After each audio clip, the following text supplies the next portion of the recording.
Isashimwe isabato nziza. Ntabwo ngiye kubabwiriza, nta n'isomo ngiye kubasomera, ariko imwe mu ngingo nubwo ntazibutse zose yavuze ko abazaraga ubwami bw'Imana ari abihangana.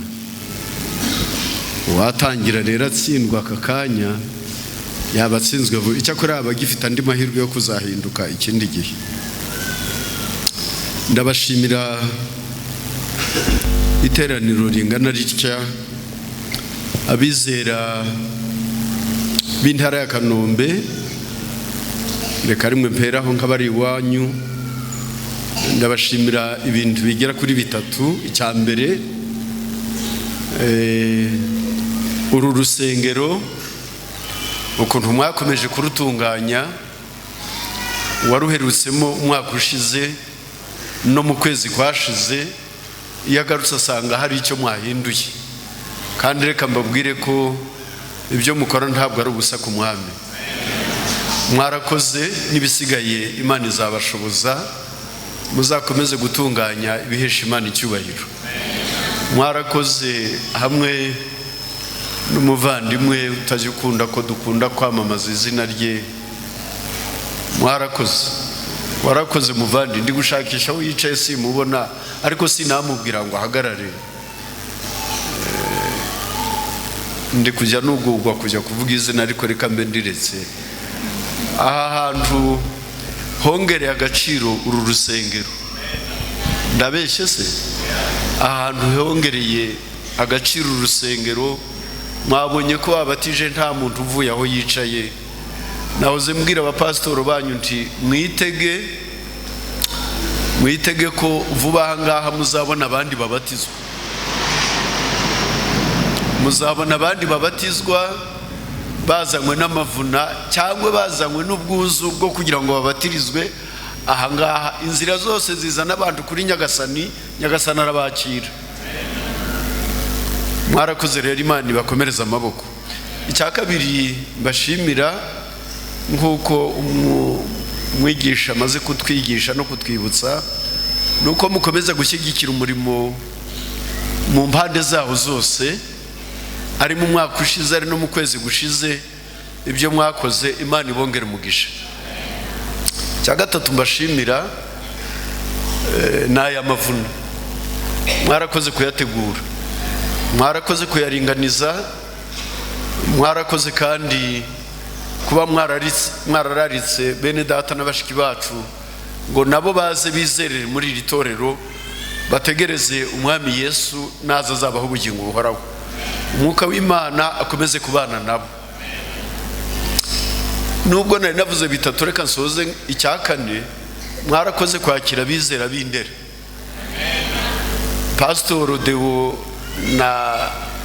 n'abasaza n'abakecuru n'abari abakuru b'itorero bari hariya imbere, izayi ubabwire banyumve neza, sibyo Evergy? Mwarakoze kubakira. Igitumye mbivuga nuko dufite akaga ko kuba bizera, niba twaragize ingorane hakaba hari insengero zidasengerwamo, umwizera urwo akaba arurangije, icyo apfanaga n'Imana kikaba kirarangiye.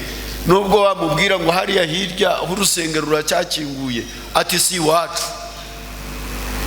Abizera b'itoro rya Kanombe, mwarakoze kuba mwarakiriye abavandimwe. Imana ibahe umugisha. Reka nshima abizera b'intara ya Ndera. Mwarakoze kuba mwaremeye kuza gusengera aha ngaha. Nzi ko mwambuka imigezi n'imihanda. Imana ije ikomeza kubarinda, mwe kuzacika intege. Ntabwo mvuze ngo muzahore muza aha ngaha, ariko imvugo yanjye irumvikana. Ntabwo ngize ngo muzahore muza aha ngaha, muzahore muza aha ngaha igihe bikiri ngombwa. Ntabwo byumvikana se?